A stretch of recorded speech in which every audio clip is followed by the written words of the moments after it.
O de hoje será sobre direito constitucional, mais especificamente abarcando aí questões de direitos e garantias individuais. Está previsto no edital. Aqui a primeira questão, que corresponde à análise de 3 assertivas. Com base no princípio da igualdade previsto na CF e na sua interpretação conforme a doutrina, julgue os itens que se seguem. A desigualdade de tratamento é essencial para que se alcancem os resultados mais próximos daquilo que pode ser a igualdade entre todos, correto? Essa primeira assertiva, ela trata, na verdade, do conceito do que seria a igualdade material, que é tratar desigualmente os desiguais na medida de sua desigualdade. Então, um indivíduo que possui uma condição hipossuficiente, ele tem que ser favorecido a fim de que ele obtenha uma equidade em relação aos indivíduos que possuem uma situação mais favorável que ele. Então é isso, a desigualdade de tratamento é essencial para que se alcancem os resultados mais próximos daquilo que pode ser a igualdade entre todos, que é o conceito aí de igualdade material, a igualdade aristotélica, né? Segunda assertiva. A distinção entre pessoas cisgênero e transgênero não pode ser levada em consideração na formulação de políticas públicas. Na realidade, ela pode, ou melhor, ela deve ser levada em consideração na formulação de políticas públicas. É muito importante entender isso para questões que tratem sobre direitos humanos, e tanto aqui na questão do artigo 5º da Constituição Federal. Pessoa cisgênero é a pessoa que se identifica com o sexo que ela nasceu, e transgênero é a pessoa que não se identifica com o sexo que ela nasceu. Correta assertiva também. Desculpem, errado. Ela pode, ou melhor, ela deve ser levada em consideração para a formulação de melhores políticas públicas, né? A política de cotas raciais insere-se na discriminação positiva e pode ser realizada conforme assento constitucional. O que é a discriminação positiva? A discriminação positiva, ela é, por exemplo, é uma pessoa que pertence a uma minoria e essa pessoa é discriminada de forma favorável a ela. Então, a norma estabelece, por exemplo, que essa pessoa tenha que ter um tratamento melhor do que as outras, a fim de que ela seja discriminada positivamente para que ela seja favorecida em razão de alguma circunstância que a trate que a classifique como uma pessoa menos suficiente do que as demais. Não é o termo correto, mas uma pessoa hipossuficiente, vamos dizer assim. Também uma pessoa hipossuficiente. E poderá ser realizada conforme assento constitucional. Assertivo aqui, também correta. Vamos para a segunda questão. Segunda questão. Acerca dos direitos sociais, analise os itens abaixo. A redutibilidade do salário do trabalhador seletista pode ser afastada em razão do disposto em convenção ou acordo coletivo. Correto.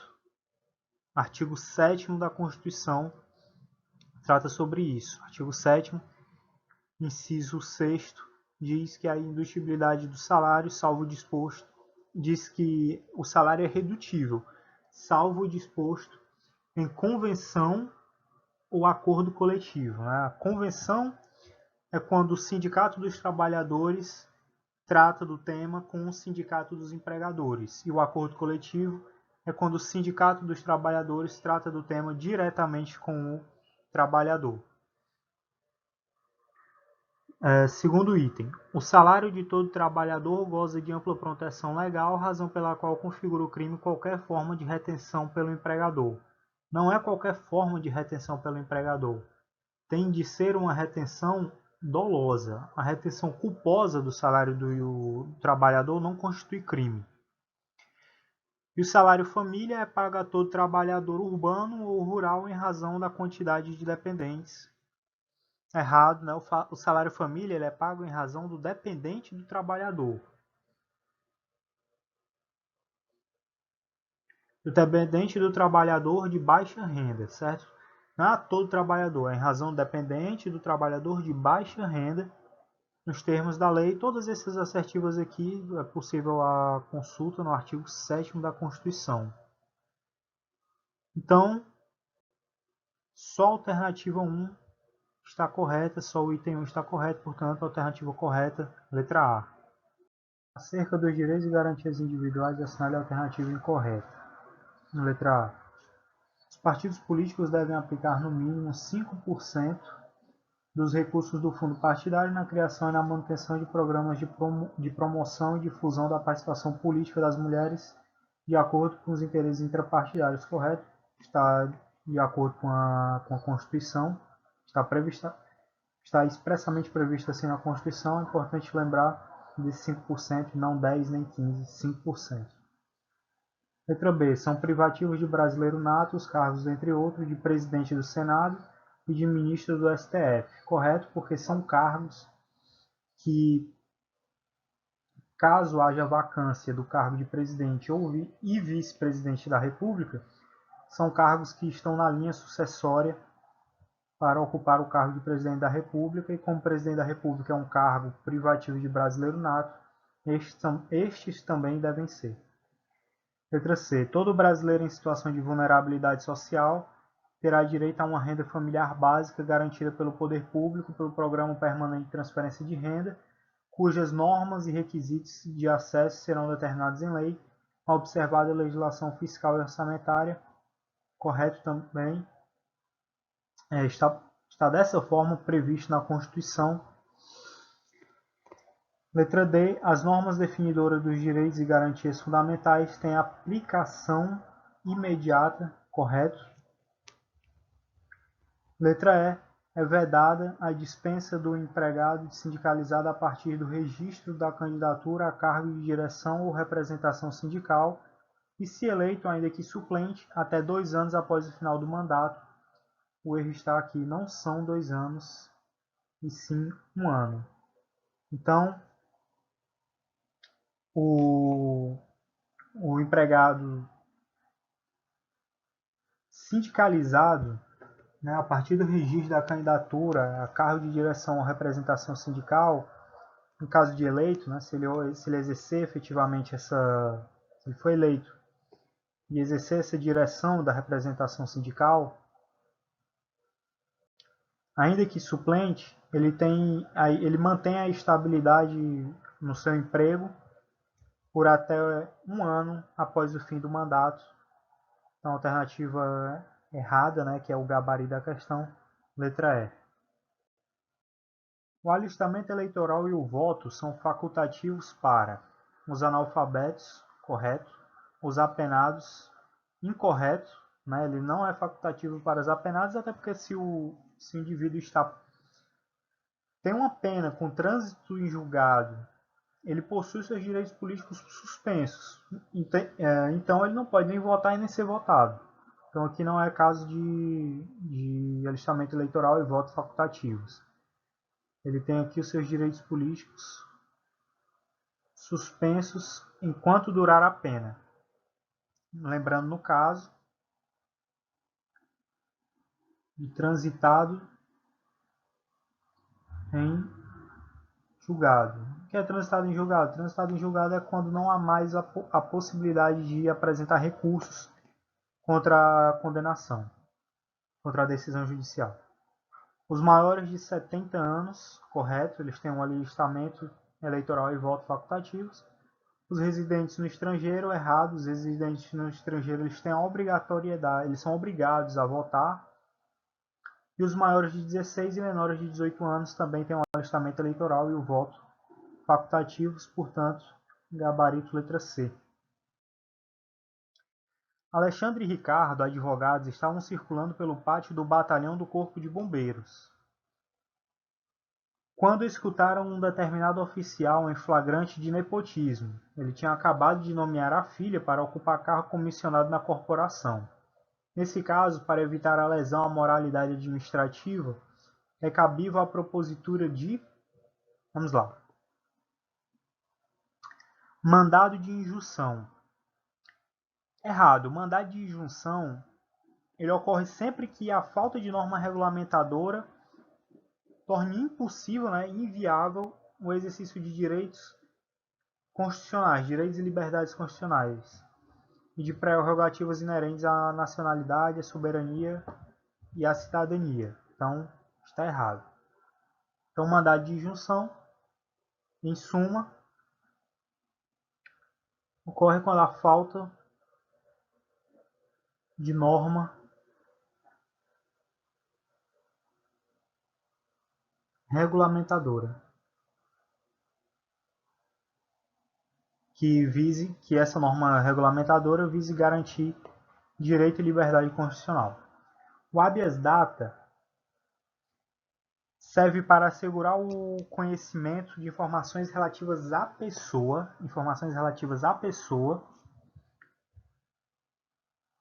constantes em bancos de dados governamentais, de órgãos públicos e de entidades públicas, ou de maneira geral, que esse dado seja de caráter público, ou então também serve para retificação de dados. Então, esses são os casos de uso do habeas data. O habeas corpus é utilizado para suprimir uma coação ou violência à liberdade de locomoção que seja imposta ao indivíduo por ilegalidade ou abuso de poder. E a ação civil pública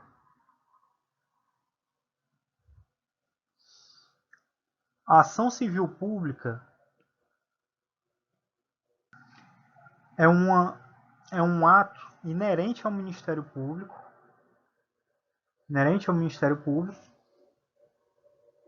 que vise a proteção do patrimônio público, social, cultural, de maneira concisa, serve para proteger direitos difusos e coletivos, certo?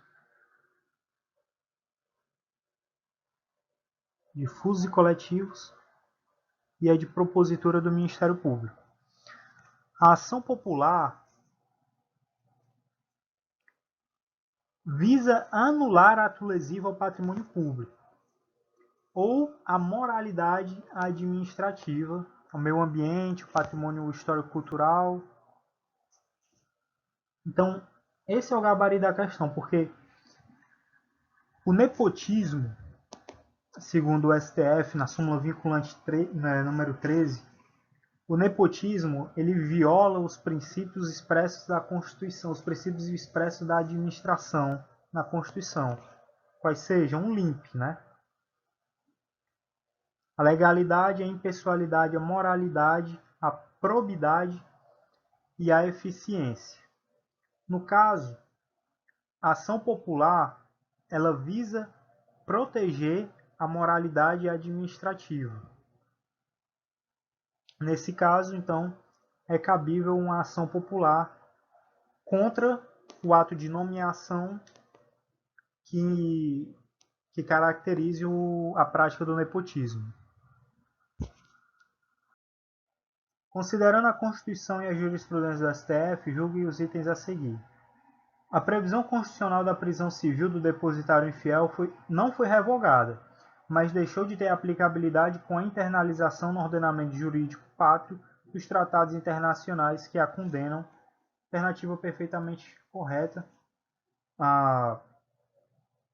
O Pacto de São José da Costa Rica diz que é incabível a prisão civil do depositário infiel. Segundo o Pacto de São José da Costa Rica, a única prisão civil que é cabível é contra o devedor de pensão alimentícia. Então, o primeiro item está correto. Segundo item, o poder constituinte derivado não pode alterar a disposição constitucional referente à prisão civil do depositário infiel para dela suprimir a permissão concedida pelo constituinte originário por se tratar de cláusula pétrea. O que é cláusula pétrea? Cláusula pétrea são direitos que não podem ser abolidos, mas eles podem ser modificados se o intuito do legislador, no caso aí, como seria uma proposta de emenda constitucional do poder constituinte derivado, seja ampliar os direitos previstos como cláusulas pétreas. As cláusulas pétreas elas estão previstas no artigo 60, parágrafo 4º da Constituição Federal. E como o poder constituinte derivado, na intenção aqui da questão, é suprimir um ato lesivo à pessoa, que seria a prisão, ele não está abolindo uma garantia prevista, ele não está abolindo uma garantia prevista como cláusula pétrea, mas está ampliando o direito da pessoa de não ser preso. E, portanto, é cabível sim uma alteração por meio de uma emenda constitucional que revogue expressamente a prisão civil do depositário infiel, já que ela não foi revogada, apenas deixou de ter aplicabilidade. Alternativa 3. A súmula vinculante número 25 do STF tornou inaplicável a parte final do inciso do artigo 5º da CF, que faz referência à prisão civil do depositário infiel, sendo atualmente inadmissível qualquer prisão civil por dívida. A questão está correta até a última parte. Na última parte da alternativa, ele diz: sendo atualmente inadmissível qualquer prisão civil por dívida, que está errado. A prisão civil do devedor de pensão alimentícia ainda é cabível. Quarta alternativa: como o decreto número 678 de 92, o Pacto de São José da Costa Rica, não seguiu o trâmite estabelecido no parágrafo 3º do artigo 5º da CF, não é possível admitir-lhe o status de emenda constitucional, correto. O Pacto de São José da Costa Rica não possui no ordenamento jurídico brasileiro o status de emenda constitucional. Ele é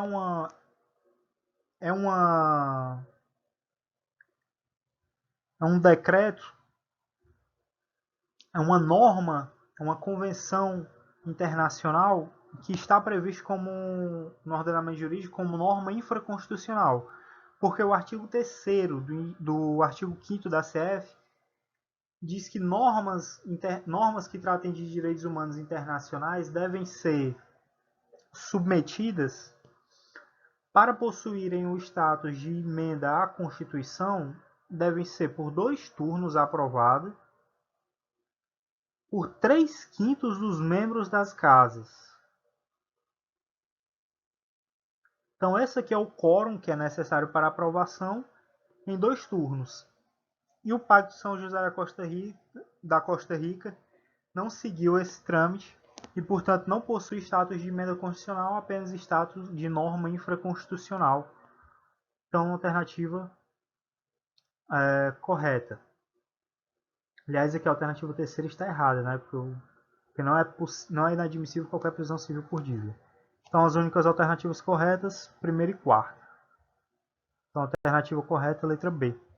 Se você gostou, curta e compartilhe o vídeo.